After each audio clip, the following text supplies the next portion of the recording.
Hello friends, इस episode की शुरुआत में हम देखते हैं कि शुई की आइडियल को उनकी स्पीच सुनकर ये रियलाइज हो गया था कि उसको फिर से अपने सी-पॉप ग्रुप को ज्वाइन कर लेना चाहिए। फिर वो वहाँ से दौड़ती हुई जाती है और उस स्टेज पर पहुंच जाती है जहाँ उसकी परफॉर्मेंस होने वाली है और उसके फैंस भी उसको वापस देखकर बहुत ज्यादा खुश हो जाते हैं। वहीं दूसरी ओर शुई भी अपनी आइडियल की परफॉर्मेंस देख रही थी, तभी लियोबिन कहने लगा कि तुम वहाँ लाइव देखने क्यों नहीं गई। इस पर शुई बोली कि मेरी आइडियल मेरे हट में है और मैं वहाँ जाऊँ या ना जाऊँ इससे कोई फर्क नहीं पड़ता, मुझे यकीन है कि वो यहाँ से भी मेरे लव को फील कर लेंगी। तभी शुई के पास उसकी आइडियल का मैसेज आ जाता है जो उसकी हेल्प करने के लिए थैंक्स बोल रही थी। ये मैसेज पढ़कर शुई काफी ज्यादा खुश हो जाती है, आखिर उसकी आइडियल अब उसकी फ्रेंड जो बन गई थी। अगले सीन में हम देखते हैं कि शुई एक कोल्ड ड्रिंक शॉप पर होती है और तभी वहाँ लियोबिन भी कोल्ड ड्रिंक लेने के लिए आता है। वो शुई को बताने लगा कि मैं आज डिनर के लिए घर नहीं आऊंगा क्योंकि मुझे कहीं बाहर जाना है। इस पर शुई कहने लगी कि क्या आज भी तुम किसी ब्लाइंड डेट पर जा रहे हो। लियोबिन बोला कि तुम फैंग की बातों पर विश्वास क्यों करती हो, मैं बहुत इनोसेंट लड़का हूँ, मैं सच्चे प्यार में बिलीव करता हूँ, वैसे ब्लाइंड डेट्स में भी कुछ बुराई नहीं है। तभी शुई पूछने लगी कि अब तक तुम कितनी ब्लाइंड डेट्स पर जा चुके हो। लियोबिन बताता है कि मैं 75 ब्लाइंड डेट्स पर जा चुका हूँ, पर सारी की सारी फेल हो गई क्योंकि हमारी मेंटल पर्सनैलिटीज बिल्कुल नहीं मिलती थी और मैं फर्स्ट साइट लव में बिलीव रखता हूँ, लेकिन किसी भी ब्लाइंड डेट पर मुझे ऐसा कुछ फील नहीं हुआ। शुई कहने लगी कि फिर तुम ये ब्लाइंड डेट्स कंटिन्यू क्यों कर रहे हो। इस पर लियोबिन बोला कि ये मेरे पेरेंट्स का ऑर्डर है और मैं उनकी खुशी के लिए कुछ भी कर सकता हूँ। ये कहकर वो वहाँ से चला गया। अगले सीन में हम देखते हैं कि फैंग डिनर बना रहा होता है और तभी शुई भी घर वापस आ जाती है। फिर फैंग उससे अपने साथ डिनर करने को कहता है। इसके बाद शुई उसे बताने लगी कि लियोबिन डिनर पर नहीं आएगा क्योंकि वो ब्लाइंड डेट पर गया है। फिर वो फैंग से पूछने लगी कि क्या वो हमेशा ही ब्लाइंड डेट्स पर रहता है। इस पर फैंग शॉक्ड होकर उसकी तरफ देखता है तो शुई कहने लगी कि मुझे गलत मत समझो, मैं ये मेरे लिए नहीं किसी और के लिए पूछ रही थी। वहीं दूसरी ओर हम लियोबिन को देखते हैं जो एक लड़की के साथ ब्लाइंड डेट पर गया होता है और साथ में उस लड़की का कजन भी उसके साथ आया था। वो लड़की लियोबिन से पूछने लगी कि तुम कितने पैसे कमाते हो और क्या तुम्हारा खुद का घर है। इस पर लियोबिन बताने लगा कि नहीं, मैंने अपने एक फ्रेंड के साथ एक अपार्टमेंट रेंट पर ले रखा है। फिर वो लड़की कहने लगी कि तुम्हारा फ्रेंड क्या काम करता है। लियोबिन बताने लगा कि वो एक लॉक स्मिथ है और वो दुनिया का कोई भी लॉक खोल सकता है। तभी उस लड़की का कजन उससे कहने लगा कि ज्यादातर लॉक स्मिथ चोर ही होते हैं, तो तुम थोड़ा इनसे संभल कर रहना। ये सुनकर लियोबिन को बहुत गुस्सा आ जाता है और वो उस आदमी से कहने लगा कि मैं अपने फ्रेंड को बहुत अच्छे से जानता हूँ, अगर दोबारा उसके बारे में कुछ गलत बोला तो मैं तुम्हें बताऊंगा कि रियल थीफ कैसा होता है। ये कहकर वो वहाँ से चला गया। अगले सीन में हम देखते हैं कि एक पुलिस ऑफिसर उसके कैप्टन से फैंग के बारे में बात कर रही होती है। वो कहने लगी कि फैंग कुछ ही सेकंड्स में लॉक खोल सकता है, उसको ये सब किसने सिखाया होगा और अगर उसने इलीगल काम करने शुरू कर दिए तो उसको कौन रोक सकता है। इस पर कैप्टन बोला कि वो ऐसा नहीं करेगा, उसका मास्टर इलीगल काम करता था, उसने तो उसको भी जेल भिजवा दिया। आगे बढ़ने से पहले मैं आप लोगों को बताना चाहती हूँ कि एक हॉरर लव स्टोरी है और अब इसमें एक अलग ही ट्विस्ट आने वाला है, मतलब आपको हॉरर एंड रोमांस एक साथ देखने को मिलने वाले हैं। तो अब अगले सीन में हम देखते हैं कि लियोबिन अपनी ग्रैनी और फैंग को बता रहा होता है कि आज मुझे एक बहुत ही बड़ा ऑर्डर मिला है और इसीलिए मुझे एक आर्ट म्यूजियम में जाना है। जब उसकी ग्रैनी इस म्यूजियम के बारे में सुनती है तो वो उसको बताने लगी कि उस म्यूजियम में एक बहुत ही बड़ा बॉक्स है जिसको लोग वन एंड ओनली के नाम से जानते हैं। उस बॉक्स के अंदर क्या है ये तो कोई नहीं जानता, पर लोग कहते हैं कि वो बॉक्स मरे हुए लोगों से मिलवा सकता है और वो लोगों को पाताल लोक में भी ले जा सकता है। लियोबिन को तो ये सब सुनने में बड़ा मजा आ रहा था। तभी फैंग कहने लगा कि अगर वो बॉक्स मरे हुए लोगों से मिलवा सकता है तो मैं भी उसे जरूर देखना चाहूंगा। ऐसा लगता है कि फैंग के किसी रिलेटिव की डेथ हो चुकी है और अब वो उससे मिलना चाहता है। अगले सीन में हम देखते हैं कि लियोबिन उस म्यूजियम में पुरानी चीजों की प्राइस बताने के लिए आ जाता है क्योंकि वहाँ का डायरेक्टर उन चीजों को बेचना चाहता था। तभी लियोबिन उस डायरेक्टर से कहने लगा कि मैंने सुना है यहाँ कोई बहुत बड़ा बॉक्स है। वो डायरेक्टर से बताने लगा कि उस बॉक्स को हम कुछ समय पहले बेचना चाहते थे, लेकिन बेचने से पहले अचानक ही उसका लॉक खराब हो गया और उसे कोई भी नहीं खोल पाया। लियोबिन कहने लगा कि बस इतनी सी बात है, मेरा फ्रेंड तो उस लॉक को कुछ ही सेकंड्स में खोल देगा। तभी डायरेक्टर बोला कि वो लॉक थोड़ा अजीब है, जैसे ही लोग उसके पास जाते हैं तो उनको अचानक से ठंड लगने लगती है और अब कोई भी उस बॉक्स के करीब जाने की हिम्मत नहीं करता। मिस्टर वैंग के अलावा कोई नहीं जानता था कि उस बॉक्स के अंदर आखिर क्या है। अगले सीन में हम देखते हैं कि लियोबिन फैंग को उस लॉक को खुलवाने के लिए लेकर आ जाता है। जब फैंग उस लॉक को खोल रहा होता है तो देखता है कि वो लॉक एक बर्ड की शेप में था। तभी वहाँ का डायरेक्टर उनको बताने लगा कि ये बहुत ही पुराने टाइम का लॉक है। एंशिएंट टाइम में बहुत ज्यादा युद्ध हुआ करते थे और युद्ध के टाइम कुछ वुमेन्स इस लॉक से अपने आप को एक रूम में बंद कर लेती थी। अगर अगले दिन ये लॉक अपने आप खुल जाता था तो इसका मतलब होता था कि उनका हस्बैंड युद्ध से सेफली वापस आ जाएगा और अगर ये लॉक नहीं खुलता था तो वो वुमेन्स या तो उस रूम से अचानक गायब हो जाती थी या फिर मर जाती थी। फैंग जब उस लॉक को खोल रहा होता है तो उसे अचानक से ठंड लगने लग जाती है और अगले ही पल वो एक जंगल में पहुंच जाता है और उसे वहाँ एक लड़की की आवाज सुनाई दे रही थी जो उसका नाम लेकर उसे बुला रही थी। तभी लियोबिन उसे बॉक्स के पास से उठा देता है। फैंग उस डायरेक्टर से कहने लगा कि मैं आज इस लॉक को नहीं खोल सकता, मुझे इसके लिए कुछ प्रिपरेशन करनी पड़ेगी। ये कहकर वो वहाँ से चला गया। अगले सीन में हम देखते हैं कि फेंग और लियोबिन एक साथ कॉफी पी रहे होते हैं। तभी लियोबिन कहने लगा कि आज तो मैंने तुम्हारी जान बचाई थी, तुम ये मानते हो या नहीं। फेंग कहने लगा कि तुम ही तो मुझे वो बॉक्स खोलने के लिए लेकर गए थे। लियोबिन बोला कि वो तो तुम्हें ऐसी वियर्ड चीजें करना पसंद है, इसीलिए मैं तुम्हें वहाँ लेकर गया था। वैसे तुम्हें क्या लगता है कि उसके अंदर कोई भूत है? अगर ऐसा है तो मैं उनसे अपनी फीस बढ़ाने को कहूंगा, मैं तो ऑलमोस्ट तुम्हें खो ही चुका था। तभी फेंग उससे पूछने लगा कि तुम अब कहाँ जाने वाले हो। लियोबिन बताता है कि मुझे एक और ब्लाइंड डेट पर जाना है, और ये कहकर वो वहाँ से चला गया। अगले सीन में हम शुई को देखते हैं जो अपनी कंपनी में अपना वर्क कर रही होती है। तभी एक एम्प्लॉय आकर उसे कुछ डॉक्यूमेंट्स देकर जाती है। जब वो उन डॉक्यूमेंट्स को देखती है तो उनमें काफी सारी पुरानी चीजों की फोटो थी, और साथ में उस बॉक्स की भी फोटो थी जिसका लॉक खोलने के लिए फेंग गया था। वहीं दूसरी ओर हम देखते हैं कि लियोबिन एक लड़की के साथ ब्लाइंड डेट पर गया होता है। वो लड़की तो खाने की फोटो ही लिए जा रही थी और लियोबिन से खाने का वेट नहीं हो रहा था। वो लड़की लियोबिन से उसकी एक फोटो लेने को कहती है, और लियोबिन जब उसकी फोटो लेता है तो वो उस लड़की को बहुत पसंद आई। फिर वो लड़की उससे कहने लगी कि मैं चाहती हूँ कि तुम रोज इसी तरह मेरी पिक्चर लो। मेरा मतलब क्या अब हम एक कपल बन सकते हैं? इस पर लियोबिन उसे मना कर देता है। तो वो लड़की पूछने लगी कि क्या तुम किसी और को लाइक करते हो? लियोबिन कहता है कि फिलहाल तो मैं किसी को लाइक नहीं करता।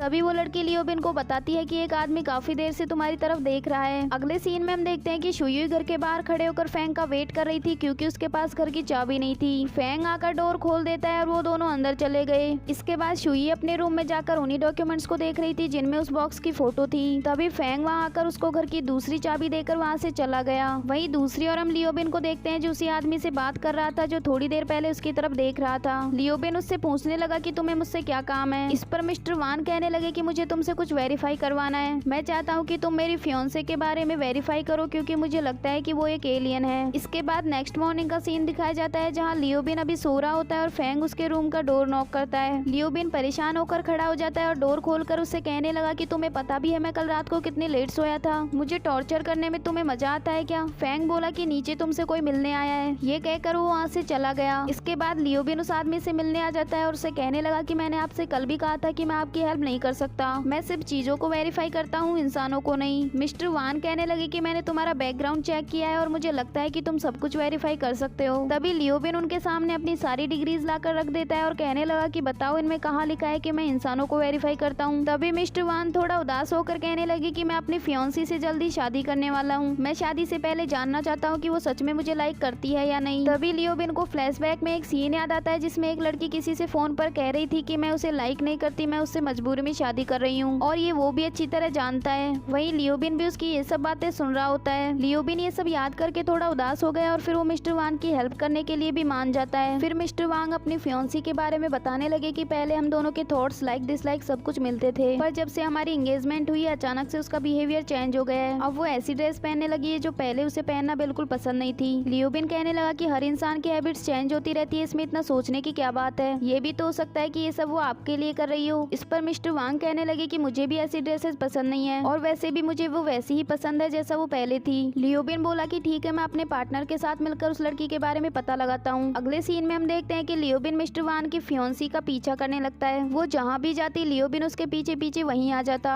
इसके बाद वो लड़की एक रेस्टोरेंट में जाती है और लियोबिन भी उसकी साइड वाली टेबल पर जाकर बैठ गया। अब उस लड़की को भी उस पर शक हो गया था कि वो उसको फॉलो कर रहा है। वहीं दूसरी ओर हम देखते हैं कि शुई के पास लियोबिन का मैसेज आता है जो उसे अपनी हेल्प के लिए बुला रहा था। जब वो वहाँ जा रही होती है तभी एक बच्चा आकर उससे टकरा जाता है और उसकी आइसक्रीम भी नीचे गिर गई। वो बच्चा उससे कहने लगा कि मैडम आपने मेरी आइसक्रीम गिरवा दी, अब आपको इसके पैसे देने पड़ेंगे। शुई बोली कि मैंने तुम्हें धक्का नहीं दिया, तुम ही तो आकर मुझसे टकरा गए थे और तुमने मेरे कपड़ों पर आइसक्रीम भी गिरा दी। वहीं फेंग उन दोनों को देख रहा था, फिर वो उस बच्चे को एक आइसक्रीम लेकर दे देता है। वो बच्चा उससे थैंक यू ब्रदर बोलकर वहाँ से चला गया। फिर शुई फेंग से कहने लगी कि वो तुमसे ब्रदर बोल रहा है और मुझसे उसने मैडम कहा था, क्या मैं उसको इतनी ओल्ड लग रही थी? फेंग बोला कि छोटे बच्चे काफी इनोसेंट होते हैं और वो कभी भी झूठ नहीं बोलते, और ये सुनकर शुई फेंग से नाराज हो गई। वहीं दूसरी ओर हम लियोबिन को देखते हैं जिसके पास वो लड़की आकर कहने लगी कि तुम मुझे फॉलो क्यों कर रहे थे। लियोबिन कहने लगा कि मैं तो यहाँ अपने फ्रेंड्स का वेट कर रहा हूँ और मैं तो आपको जानता भी नहीं हूँ। इस पर वो लड़की पूछने लगी कि तुम्हारे फ्रेंड्स अभी तक आए क्यों नहीं। लियोबिन बोला कि वो लोग थोड़े से लेट हो गए हैं, वैसे अगर तुम्हें बुरा ना लगे तो क्या हम साथ में लंच कर सकते हैं। तभी वहाँ फेंग और शुई भी आ जाते हैं और लियोबिन उस लड़की से कहने लगा कि ये मेरी फ्रेंड है और वो उसका बॉयफ्रेंड है। तभी फेंग भी शुई के साथ इस तरह बिहेव करने लगता है जैसे वो उसका बॉयफ्रेंड हो। शुई को कुछ समझ में नहीं आ रहा था कि वो दोनों ऐसा क्यों कह रहे हैं, पर वो भी उन दोनों के नाटक में शामिल हो गई। लियोबिन फिर से उस लड़की से कहने लगा कि तुम भी हमको ज्वाइन कर लो, वरना मुझे कपल के साथ अकेले लंच करने में थोड़ा ऑकवर्ड लगेगा। लेकिन वो लड़की उसे मना करके वापस अपनी टेबल पर चली गई। उसके जाने जाने के बाद लियोबिन उन दोनों से कहने लगा कि तुम दोनों थोड़ा जल्दी नहीं आ सकते थे। उस लड़की को ऑलमोस्ट मुझ पर शक हो ही गया था कि मैं उसका पीछा कर रहा हूँ। ये सुनकर शुई कहने लगी कि तुम उसका पीछा कर रहे थे, तुम्हें पता है ना इसके लिए वो तुम पर केस कर सकती है। लियोबिन बोला कि मैं तो बस उसकी डिटेल्स निकाल रहा था, अगर मैं सच में उसका पीछा करता तो तुम दोनों को यहाँ क्यों बुलाता। बाय द वे तुमसे ज्यादा तुम्हारी ड्रेस को भूख लग रही है। सुयू की ड्रेस पर खाना गिर गया था तो उसे साफ करने के लिए बाथरूम चली गई। उसके जाने के बाद फेंग लियोबिन से पूछने लगा कि तुम्हें उस लड़की के बारे में क्या क्या पता चला।